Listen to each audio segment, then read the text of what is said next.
Good morning to all students. This is our third video of this chapter, that is chapter 2 Geography, Interior Layers of the Earth. Today we will study about our second and third layer of the earth, mantle and core. So let's start with mantle. The mantle is situated just below the crust. Mantle crust के ठीक नीचे स्थित है.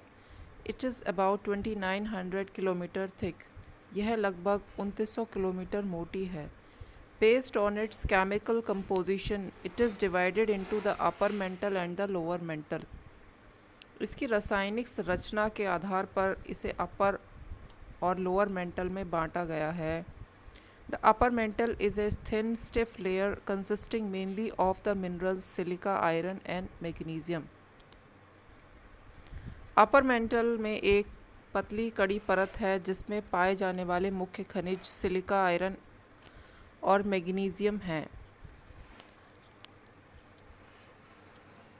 It extends from bottom of the crust to a depth of around 300 kilometre.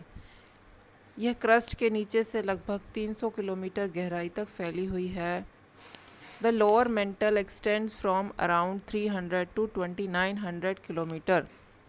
Lower mental लगभग 300 से 2900 kilometre तक फैली हुई है. It is a zone of mixed minerals such as iron, magnesium, aluminium and silicon. इसमें सभी प्रकार के मिश्रित खनिज यानी मिक्स्ड मिनरल्स जैसे आयरन, मैग्नीशियम, एल्यूमिनियम और सिलिकॉन पाए जाते हैं. The average temperature here are 3000 degree Celsius. यहाँ का औसत तापमान 3000 डिग्री सेल्सियस है. The lower mantle is semi solid and material here can move slowly in a plastic manner. Lower mantle semi solid है और यहाँ मटेरियल स्लोली मूव करता है. Students, do you know what is semi-solid? Semi-solid means a substance that is in between a solid and a liquid, or we can say that a substance does not hold shape like solid and does not flow like liquid. It look like cream or gel.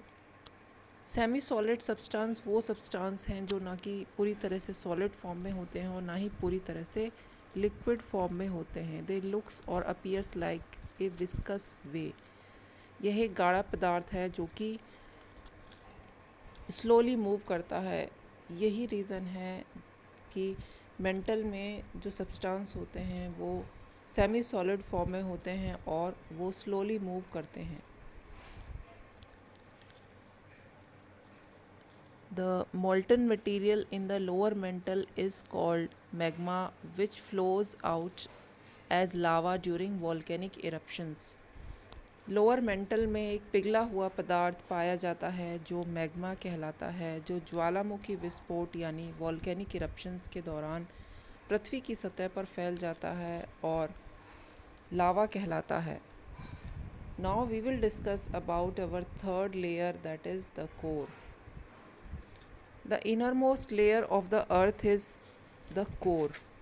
पृथ्वी की सबसे भीतरी परत core है. The radius of the core is about 3500 kilometre. Core का radius 3500 kilometre है. The core is further divided into the upper core and the inner core. Core को दो भागों में विभाजित किया गया है, अपर कोर और inner core. The outer core is the 2300 kilometer thick and the inner core is 1200 kilometer thick. Outer core 2300 kilometre मोटी है और इनर कोर 1200 किलोमीटर मोटी है. The upper core is so hot that it is molten liquid core. The lower core through hotter is under such extreme pressure that it remains solid core. Upper core गर्म होती है और इसी वजह से यह लिक्विड कोर कहलाती है. लोअर कोर में अत्यधिक प्रेशर यानी दबाव की वजह से तापमान अधिक होता है और यह सॉलिड कोर यानी ठोस कोर कहलाती है. The temperature in the core is hotter than that on the sun surface. Core में तापमान सूर्य के तापमान से ज़्यादा होता है. The intense heat from the inner core causes material in the outer core and the inner mantle to move around. Inner core से जो हीट रिलीज़ होती है उसी के कारण आउटर कोर और इनर मेंटल में पाए जाने वाले मटेरियल यानी पदार्थ मूवमेंट करते हैं. The dominant mineral here are nickel and iron. यहाँ के मुख्य खनिज पदार्थ निकल और आयरन हैं. So this layer also known as NiFe. Fe comes from the scientific name for iron, the Latin word ferrum. इसलिए इस परत को नाइफ के नाम से जाना जाता है. Ni stands for nickel and Fe stands for iron. Fe iron के साइंटिफिक नेम फेरम से निकला है.